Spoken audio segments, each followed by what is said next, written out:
I'm just putting some handles onto some Roman cooking pots today. So I thought you might like to see how that's done, especially if you're stuck at home with staring at the screen. And what I'm doing here is pulling handles. This is the traditional way that potters make handles.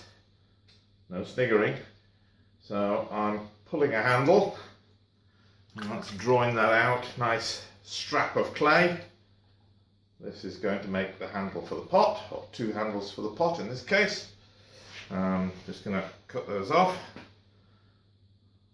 1, 2. There we go. Put that down. Get the pot ready to accommodate the handle. And in this case it's going to go from here. These are Roman cooking pots that were found in Pompei, the originals. So we know exactly what the whole pot looks like and how the handles fix on. And I'm doing here what we call scratch and attach. So scratching the surface to give it a key where the new clay will stick on. And this is something you see in Roman original pots, and potters have done right throughout history really, and through prehistory as well. And then I'm going to take a couple of my handles. One's going on there. Make sure it's well stuck on. This will get finished neatly later. Wet my hand a little bit, draw that out, make sure it swings round, and stick it onto the pot lower down. Now the wall of this pot's really quite soft at this stage, so I'm having to support it there just to make sure it stays.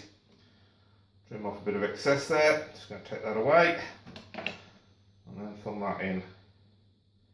Now these cooking pots are going to be used for experimental Roman cooking purposes. They're actually going to finally be cooked.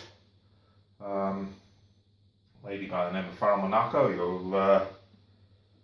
you may see her online, and I'm sure she'll be telling all about how these pots are used eventually when they get to her.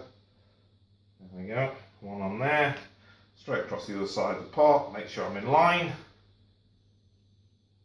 Bit of scratching, bit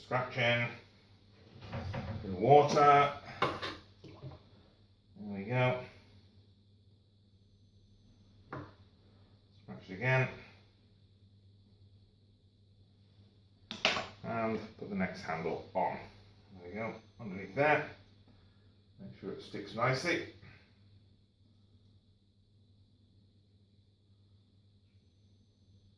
Well worked in.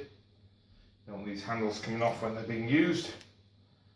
Roll that out a little bit, swing it round, make sure it matches the other one. Yeah, pretty nicely. Into there, and work that on again. Again, supporting the pot on the inside. The wall of this pot's really, really thin. So the thinner they are, the better they transfer the heat to the inside. You see that in a lot of Roman cooking pots. They're quite thin walls. So it sounds as if they're going to be weak, but actually it strengthens them up because they transfer the heat nicely onto the inside of the cooking pot. There we go, just fill it of clay in there to finish that off nicely. Tidy that up. Not too much, because the Roman potters weren't that precise in what they were doing. These were working pots, and they would finish them a little bit roughly. So I try to copy whatever the original potters did. There we go, one Roman cooking pot. It's going to have a lid and it'll be trimmed up later.